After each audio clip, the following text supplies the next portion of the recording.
Não é de hoje que têm surgido seitas, grupos heréticos liderados por homens influentes e muitas vezes arrebanhando milhares e milhares de pessoas ao engano. Estão desviando-se da sã doutrina e muitas vezes há pessoas inocentes que não sabem que estão sendo enganadas, iludidas com essas doutrinas novas e, lamentavelmente, muita gente vai se perder por não conhecer a autenticidade e a veracidade do Evangelho de Cristo Jesus. Me acompanhe nesse estudo porque Deus quer falar ao seu coração. Como descobrir uma seita? Como entender e saber como trabalha uma seita? Como perceber se o líder dessa organização é um manipulador, é alguém que está nos guiando talvez para um suposto caminho de revelações e na verdade está nos levando para sucumbirmos no engano, na maldade, na avareza e perante tantos sentimentos que são carnais e não agradam ao Senhor. De fato, lamento dizer uma coisa, a maioria das famosas religiões pseudo-cristãs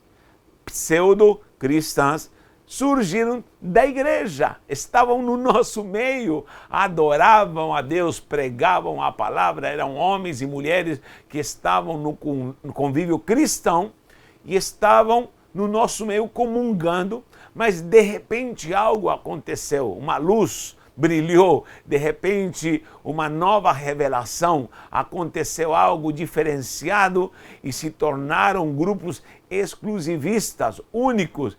E hoje em dia está sim de seitas e heresias que lamentavelmente estão chamando, convidando inocentes para se perderem porque de fato nunca vão conhecer a glória desse evangelho. Agora eu preciso falar, gente, tá cheio de enganador, tá cheio de falso apóstolo, falso pastor, falsos mestres, falsos líderes que supostamente parecem homens santos de Deus, falsos profetas. Assim como já naquele tempo havia um falso pastor, havia um falso profeta, havia falsidade e não havia veracidade em pessoas que haviam se desviado da doutrina naquele tempo, no tempo apostólico. Hoje em dia também temos de tudo que você imagina nesse evangelho que é às vezes paralelo ao que é o evangelho genuíno de Jesus Cristo. Então preste atenção porque facilmente podemos ser enganados. Hoje temos internet, hoje temos redes sociais, hoje em dia temos a máquina funcionando ao nosso favor para poder comunicarmos e podermos falar coisas assim preciosas, como também isso pode ser usado para proliferar e fomentar coisas malignas que não agradam ao Senhor. Então eu preciso discernir e entender como funcionam essas seitas, como elas trabalham. Em primeiro lugar, se você quer se perguntar, como é que uma seita trabalha? De repente eu estou numa seita, não estou sabendo. Em primeiro lugar, você tem que saber como esse grupo onde você se reúne seja denominado igreja tal. Eu não acredito em denominacionalismo, não trabalho com denominacionalismo, porém tem um nome. Como discernir se esse grupo faz parte da igreja de Cristo ou não, ou pelo menos prega o evangelho genuíno, o evangelho segundo as Sagradas Escrituras. Pois é, primeiro ponto é saber como esse grupo lida ou tem o conceito que tem das Sagradas Escrituras. Vou colocar aqui em primeiro lugar, Sagradas Escrituras. Escrituras. Por que eu preciso saber o que esse grupo entende ou interpreta do que é a Sagrada Escritura? Primeiro porque nós como cristãos temos uma regra de fé, uma base de fé, e isso só pode ser com base nas Sagradas Escrituras. Não temos outra fonte, nós não temos outra fonte a não ser as Sagradas Escrituras. Eu ensino sempre que a palavra é eterna. A palavra é eterna, antes da fundação do mundo, de eternidade e eternidade. A palavra é eterna. O próprio Yeshua é a palavra, ele é de eternidade e eternidade. Agora, nós temos a revelação da palavra para nós, escrita de Gênesis a Apocalipse. E se fechou esse cano, e ali está a suficiência, está todo o conteúdo sobrenatural para que entendamos o plano de Deus para o homem, o plano da salvação, entendermos quem é Deus e tantos outros mistérios santos contidos nas Sagradas Escrituras, ou revelado nas Sagradas Escrituras. Então, eu não posso ter outra base, regra de fé, a não ser as Sagradas Escrituras, de Gênesis a Apocalipse. Você tem aí 66 livros preciosos para entender, mergulhar, enriquecer a sua vida, se fortalecer, como combater, como trabalhar, como fazer a obra, como alcançar o céu, como ser salvo, enfim. Então não preciso de mais nada. Então pergunte sempre onde você está, como, onde você congrega, onde você se ajunta para buscar a Deus, como é vista essa postura de ter somente a palavra, as Sagradas Escrituras como base única, exclusiva de nossa fé. A doutrina vem de onde? Só da palavra. Por quê? Porque há seitas que vão dizer, não, nós aceitamos a palavra, porém, os escritos de fulano, os escritos de ciclano, a revelação de fulano, a revelação de fulana também deve ser considerada. Aí surgem datas, surgem ideias, surgem doutrinas, surgem conceitos, surgem práticas, surgem costumes através dessas novas revelações. E aí é onde começa a bagunça, aí é onde começa a salada mista de ideias, de opiniões, e se foge ao esse contexto santo das Sagradas Escrituras. Não estou falando de interpretação teológica, porque nós sabemos que há várias interpretações teológicas, certo? Mas existe uma regra fundamental da nossa fé. Existe uma doutrina fundamental, há coisas que são fundamentais que não podem ser mudadas, que elas são universais. E nós temos que compreender que se alguém muda ou traz alguma outra revelação ou traz algum tipo de ideia que foge ao que é ensinado como regra de fé, ou tirando ou acrescentando desse contexto das Sagradas Escrituras, querido, isso é seita. Tenha certeza disso. Então, entenda bem, nós como cristãos e como base dessa fé em Cristo, para a nossa doutrina somente pode ser essa base, esse alicerce, as Sagradas Escrituras, a palavra de Deus. Vou anotar aqui 2 Timóteo 3,16. 2 Timóteo 3,16. Meu Deus, 3,16. O que diz? Paulo diz que toda a Escritura inspirada é proveitosa para redarguir, corrigir, instruir, ensinar e instruir em justiça. Ou seja, a palavra tem esse poder santo de te guiar, de te limpar, de te fazer redarguir, pensar naquilo que está errado na sua vida. Além disso, tirar o mal, te corrigir e ao mesmo tempo vai te guiando, te instruindo como fazer. Não tem a não ser essa palavra inspirada, diz claramente aqui em 2 Timóteo 3,16. Toda a Escritura é inspirada por Deus e ela é útil para fazer redarguir, para te corrigir, vai te ensinar, vai te guiar por esse caminho santo onde você vai ser educado nessa justiça santa. Então, amados de Deus, se nós não acreditamos no que está escrito, melhor não ser cristão. Nós precisamos ter a palavra como base. Há um espírito maligno que já entrou dentro da igreja, onde muitos vão não querer mais a sã doutrina. Estão surgindo filosofias, movimentos, estão surgindo teologias reformadas, cuidado com isso, teologias reformadas, ideias novas, evangelhos modernos, enfim, estão surgindo tantos conceitos modernos ou pós-modernistas e já não estão querendo mais a sã doutrina. Olha o que diz Paulo no capítulo 4 de 1 Timóteo ainda, perdão, 2 Timóteo. 2 Timóteo 4, você vai ver no versículo 2 e 4. 2 e 4. Paulo já aconselhava Timóteo, estava falando, presta atenção Timóteo, porque vai ter gente que não vai querer mais a doutrina. Mas ele falava com veemência, prega a palavra, insta, quer seja oportuno, quer não, corrige, repreende, exorta com toda longanimidade e doutrina. Isso com base nas Escrituras. Paulo estava dando autonomia, estava impulsionando esse jovem pastor chamado Timóteo. Diz aqui o porquê, pois haverá tempo em que não suportarão a sã doutrina. Olha só, pelo contrário, cercar-se-ão de mestres segundo as suas próprias cobiças, como que sentindo coceira, comichão nos ouvidos, e de outra versão, e se recusarão a dar ouvidos à verdade, entregando-se a fábulas. E essas fábulas estão aí, de pessoas que estão inventando coisas que vieram na sua mente e muitas vezes por influência satânica. João 17:17, vou anotar aqui também, João 17:17.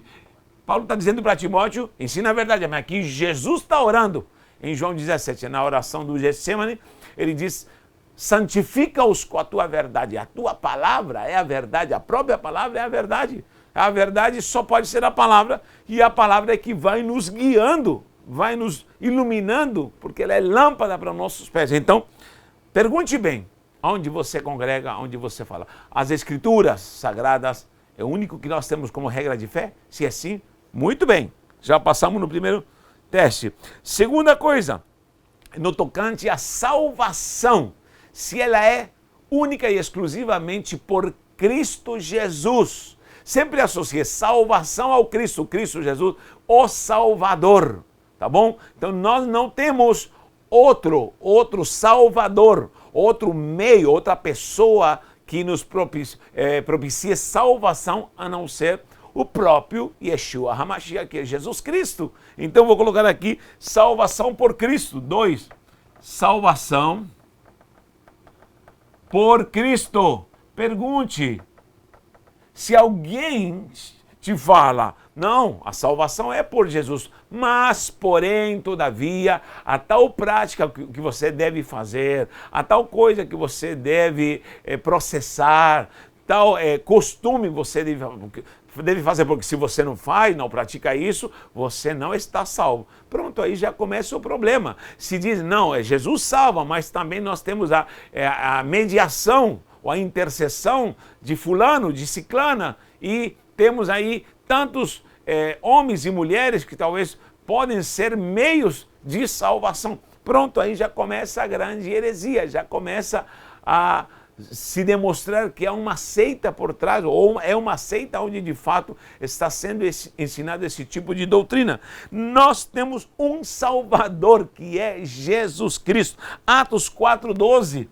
Aqui eu vou colocar aqui, Atos 4:12 diz que não há ninguém debaixo do céu, não há ninguém, outro nome em quem nós possamos ser salvos, um nome que será dado aos homens em quem nós possamos ser salvos. O único nome que foi dado, revelado para o homem, para que possamos ser salvos, é Yeshua HaMashiach. Não há nenhum outro em que possamos encontrar salvação. Leia Atos 4:12 e você vai ver que, de fato, essa afirmação categórica está dizendo que não temos outra pessoa. Se estão te ensinando que é Jesus mais alguém, se estão te dizendo é Jesus mais tal prática, é Jesus mais tal costume, isso já é falso. Ou é Jesus, se você de fato é cristão. 1 Timóteo 2:4-6.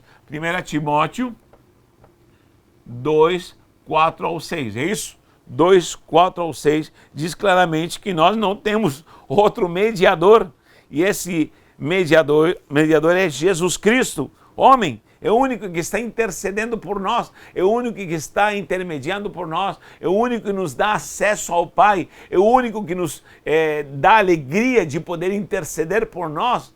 E é Ele que está como advogado, está intercedendo, é o único que está mediando entre Deus e os homens. Não temos outro Salvador. Tá bom? Então, pesquise e saiba como é visto esse fator. Cristo Jesus como único Salvador, único meio, único caminho para a salvação. Meu Deus, o que já inventaram, não posso nem citar aqui, mas o que já inventaram de coisas e de aparições e de pessoas e de intermediações e de fulano de tal que está intercedendo por nós e de fulano de tal e os santos tal que intercedem por nós, queridos, tome cuidado, a única salvação é em Cristo Jesus e acabou. Terceiro ponto, eles são únicos.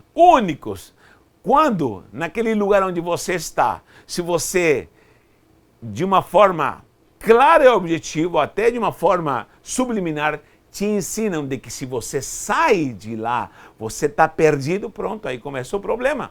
Porque eles são exclusivistas. Exclusivismo. Exclusivismo. Essa palavra decore, por favor. Os exclusivistas são eles somente. Quando alguém te passa a ideia de que se você sai do meio deles, do lugar onde você está lá, congregando, ou adorando, ou em comunhão, nessa comunhão, comungando para buscar ao Senhor em comunhão, porque isso é bíblico, estar em comunhão. Só que se alguém te dá a ideia, seja quem for, apóstolo, pastor, líder, profeta, revelador, seja quem for, se esse maioral dá a ideia, ou os líderes dão a ideia de que se você sai desse círculo ali, você está perdido. Você entrará em escuridão, você se perdeu, você não encontrará salvação, você só encontrará salvação exclusivamente naquele grupo. Pronto, está surgindo uma seita. E tem igrejas que fazem isso, sabia disso? Que se dizem igrejas, que somente a Santa Igreja Fulana é a que salva, que a Santa Igreja Fulana é a única correta. Meu irmão, onde está o pensamento desse tipo de pessoa? O problema é que esse tipo de seita, que é exclusivista, normalmente diz também, a partir desses fatores, dessas práticas que são únicas do nosso meio, é que você também encontrará santificação. Por exemplo, roupas exclusivas, já viu? Roupas exclusivas, cortes de cabelo exclusivo, metodologias exclusivas, processos exclusivos, são únicos. Que você não faz dessa maneira, você está perdido, você está fora. E normalmente eles discriminam radicalmente. Onde está a mente da igreja que vive a gratuidade? A gratuidade, a graça de Deus. Em 1 Pedro 4,10 você vai ver essa ação da multiforme graça. Pedro está dizendo, sirvam uns aos outros conforme o dom que foi dado a cada um. Cada um tem um dom diferente, eu tenho um dom diferente. Conforme essa multiforme graça de Deus. 1 Pedro 4,10. 1 Pedro 4,10. Quando diz multiforme, não diz uniforme. Uniforme é todo mundo igual. Todo mundo fazendo igual, todo mundo trabalhando igual, todo mundo vestindo igual, todo mundo praticando igual. Isso não é bíblico. Isso não é bíblico. Por quê? Porque a gratuidade se manifesta de diferentes maneiras. Tenho falado muito sobre isso. Então, há variedade de dons, há variedade de manifestações, há variedade de ministérios. A gratuidade vai se manifestar de uma forma na sua vida, exclusivamente com a sua vida. Ele atua em todos, porém, essa gratuidade se manifestará de uma maneira diferente. E não posso uniformizar a igreja. Então, quando você faz algo diferente, pronto, você é condenado. Eu posso fazer qualquer coisa diferente, com tal que seja aprovado pelas Sagradas Escrituras. Com tal que seja aprovada pela doutrina cristã. Então, essa é a questão. A gratuidade não viola essa multiforme ação de Deus, não viola a autoridade da doutrina. Não viola a autoridade da doutrina. Agora, o problema é quando eu quero encaixotar todo mundo nesse processo, todo mundo agir dessa forma, todo mundo tem que vestir dessa forma. Por quê? Porque eu creio que somente através dessa ação exclusiva é que Deus está trabalhando. Isso não é de Deus. Isso já causou muito problema e isso atrapalhe a ação da manifestação do Espírito Santo. Encaixotar a igreja num processo exclusivista é não deixar o Espírito Santo, o qual traz revelação, o qual traz a excelência da sobrenaturalidade para que ele trabalhe no meio da igreja. Isso é triste, tá bom? Então nós temos que tomar cuidado. A igreja avança, mas avança com ações sobrenaturais. Apocalipse 5:9, vou anotar aqui, Apocalipse 5:9. Por que 5:9? Apocalipse 5:9. Porque ele está apresentando de todas as nações, povos, tribos, línguas. Por que aparece essa pluralidade de diferentes segmentos? Porque a igreja do Senhor está em diferentes povos, está em diferentes línguas, em diferentes nações, nos 4 cantos da terra. E ninguém é obrigado a agir como eu quero. Ninguém é obrigado a agir do jeito que Deus se manifestou na minha vida e fazer isso um sectarismo exclusivista. Então, queridos, tome cuidado quando alguém te pune, quando alguém te discrimina, quando alguém não quer falar mais com você, porque você saiu dessa redoma para fazer algo talvez diferenciado. Cuidado, porque isso pode se tornar uma seita e nós temos que tomar muito cuidado com isso. Então nós temos aqui a questão exclusivismo. Só eles têm a salvação, só eles têm a revelação, só eles têm o céu aberto sobre esse grupo e mais nada serve a não ser o que o grupo fala. E eu tenho que servir às cegas isso. Isso não é de Deus. Ponto número 4. Número 4, vou colocar aqui, outro evangelho. Você sabia que tem surgido tantos evangelhos, pelo menos os nomes evangelhos, evangelho de fulano, evangelho de ciclano, o novo evangelho, e tantos evangélicos por aí estão pregando o evangelho paralelo. É um evangelho que foge às Sagradas Escrituras.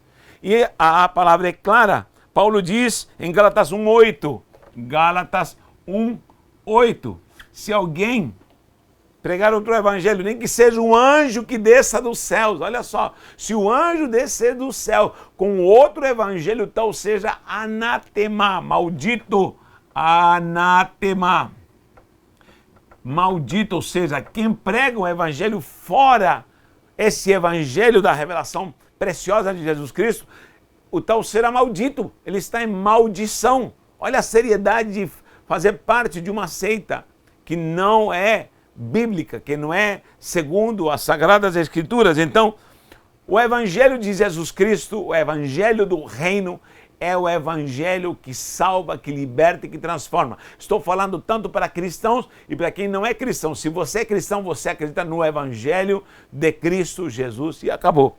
Ponto número 5. Algo característico das seitas, exploração de fé. Explorar fé. Como assim explorar fé? Nós sabemos que a fé ela aumenta, nós sabemos que a fé ela se fortalece, nós sabemos que a fé é o firme fundamento das coisas, de muitas coisas que eu espero que não vejo. Isso a própria palavra confirma. Convicções de coisas que nem existem. Pois é, existe essa fé genuína segundo as Sagradas Escrituras, mas, escute bem, existe uma fé que às vezes entra num trilho e esse trilho não é o propósito santo de Deus, mas é propósito de homens, propósito de demônios, propósitos que não estão de acordo com a vontade de Deus, e a pessoa deposita toda a sua fé em propósitos que não estão de acordo com a vontade do Senhor. Nós sabemos que a vontade do Senhor é boa, agradável e perfeita. E pessoas estão depositando às cegas sua fé em coisas que não tem nada a ver com o propósito dessa fé cristã. E quando há exploração de fé, quando a pessoa começa a ser desafiada a fazer coisas que não estão nas Sagradas Escrituras. Uma das coisas que se vê diariamente, ou mais evidente, é a exploração na questão fator dinheiro.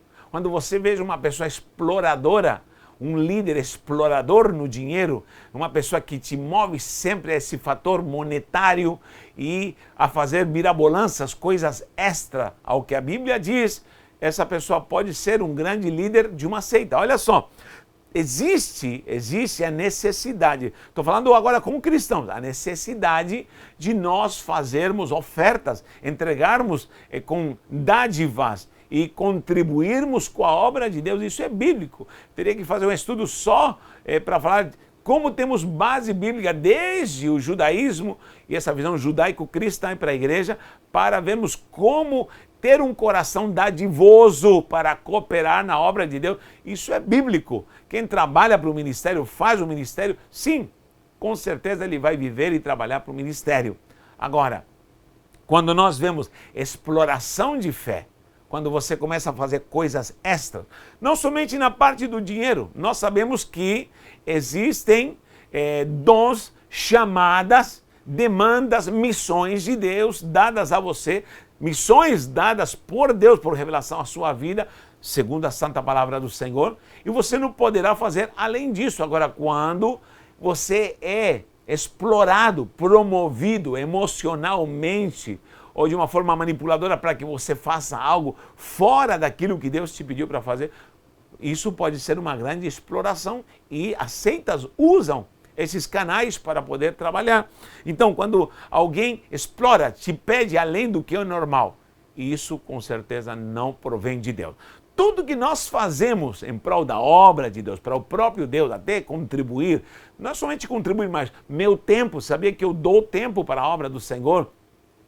Dou minha força, minha saúde, um jovem pode se dedicar à obra de Deus? Sim, cada um terá seu grau de chamada e seu grau de disposição para fazer a obra do Senhor, com certeza. E é lógico que precisamos fazer muito mais para Deus, porque às vezes vejo uma igreja na inércia, acomodada. Precisamos fazer muito mais, sim, mas nunca faça algo por uma ação de alguém que está explorando, está querendo tirar vantagem acima de você. E é fácil ver como esse líder vive. Ele se apresenta como um maioral, acumulando riquezas, explorando a fé, explorando o tempo, explorando a vida das pessoas. São os intocáveis, ninguém pode contradizê-los, ninguém pode dizer algo contra eles, ninguém pode opinar diferente, porque é massacrado. E as pessoas normalmente manipuladas, elas estão às cegas, como aqueles cavalos que estão ali com rédeas, e se você falar algo contra esses maiorais, pronto, se você opina diferente, você é fuzilado, tá bom? Figura de linguagem, você vai ser massacrado, apedrejado, porque, de fato, essa exploração de fé existe. Trabalhos, fadigas, podemos fazer isso voluntariamente, mas de coração. Se não nasce do teu coração, meu querido, eu te digo, melhor nem fazê-lo. Porque se é fazê-lo por uma ditadura gospel, uma ditadura evangélica, uma ditadura até religiosa, se não é nem do meio evangélico, é uma ditadura religiosa, fuja, isso é uma seita. Olha o que diz 2 Coríntios 9, 7, 8. 2 Coríntios 9, é isso? 9, 7, 8. 7 a 8. Diz que cada um contribua segundo o que propôs no seu coração. E tem que ser feito com amor. Tem que ser feito voluntariamente. Paulo é bem claro. Tem que ser com devoção. Isso não é somente no dinheiro. Leia bem 2 Coríntios 9. Você vai ver essa passagem que não se refere somente ao dinheiro. Isso podemos levar para várias áreas. O teu trabalho. Não é com escravidão ou com um subjugamento para eu fazer e eu me sentir culpado ou pressionado para fazê-lo, não. Eu tenho que fazê-lo de coração, com alegria. Agora, eu tenho que sentir essa alegria de servir ao Senhor. Se eu sou igreja e não sinto alegria de contribuir, não sinto alegria e amor pela obra, para trabalhar, para dedicar meu tempo, lógico, deve haver algo errado em mim. E eu preciso buscar a graça e a direção do Espírito para entender isso. Agora, nunca devo fazer além somente por vontades humanas. Por vontades humanas, e normalmente vem com ações punitivas. Punições, porque de fato isso vai explorar a sua fé. E pela sua boa fé, podem te arrancar tudo, podem te arrancar casa, podem te arrancar dinheiro, podem te arrancar família, podem te arrancar a tua própria vida. Isso não é de Deus.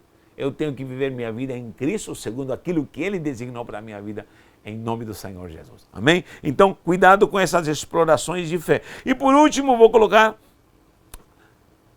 manipulação, autoritarismo e manipulação. O 6, vou colocar aqui, manipulação. Manipulação. Quem são esses manipuladores? Normalmente, os líderes de seitas. A manipulação, eles trabalham muito com a psique, eles trabalham muito com influência hipnótica, eles conhecem muito de mente, conhecem muito de psicanálise comportamental e tanta coisa que eles conhecem, e eles com certeza sabem como manipular, como ser um ditador, como eles promover algo para, muitas vezes, o seu bel prazer, para as suas conveniências, e ao mesmo tempo oprimindo, ameaçando. E isso não é bíblico. 1 Pedro 5. 1 Pedro 5. Veja lá em 1 Pedro capítulo 5, onde Pedro diz, 2 ao 4. 2 ao 4 diz, pastoreai. Nós temos que pastorear a grei do Senhor. E não pode ser de uma forma maligna, mas tem que ser com a graça, a virtude do Senhor. Olha o que diz aqui, vou ler aqui. Pastoreai o rebanho de Deus que há entre vós, não por constrangimento, mas espontaneamente, como Deus quer, nem por sorte da ganância, mas de boa vontade. Esse é o propósito. Não estou dizendo que devemos ficar aí 3 S, sentado, salvo e satisfeito, dando glória, indo no domingo para a igreja. Não é isso, mas significa que eu devo ter consciência e eu devo fazer as coisas com vontade, com alegria, e ao mesmo tempo, quem lidera deve influenciar, deve mover-se, não com essa sorte da ganância, pensando tirar um benefício ou ganhar algum tipo de recompensa, ou tirar vantagem, seja por poder, seja por dinheiro, seja por conhecimento, seja por no que for, porque o ser humano é terrível. Nós somos terríveis e precisamos da graça do Senhor para poder aniquilar essa carne. Então nós precisamos saber de que maneira estamos pastoreando e como estamos sendo pastoreados. Nem como dominadores. Querido, eu não posso me achar dono do rebanho, eu não posso me achar dono das ovelhas, não posso. Dos que foram confiados antes, tornando-vos modelos do rebanho, exemplo do rebanho. Por quê? Ora logo que o Supremo Pastor se manifestar, recebereis a imarcessível coroa da glória. Ou seja, essas ovelhas são do Senhor. Eu já vi tanta gente falando, meu discípulo. Não, você não tem discípulo. Os discípulos são de Cristo. Nós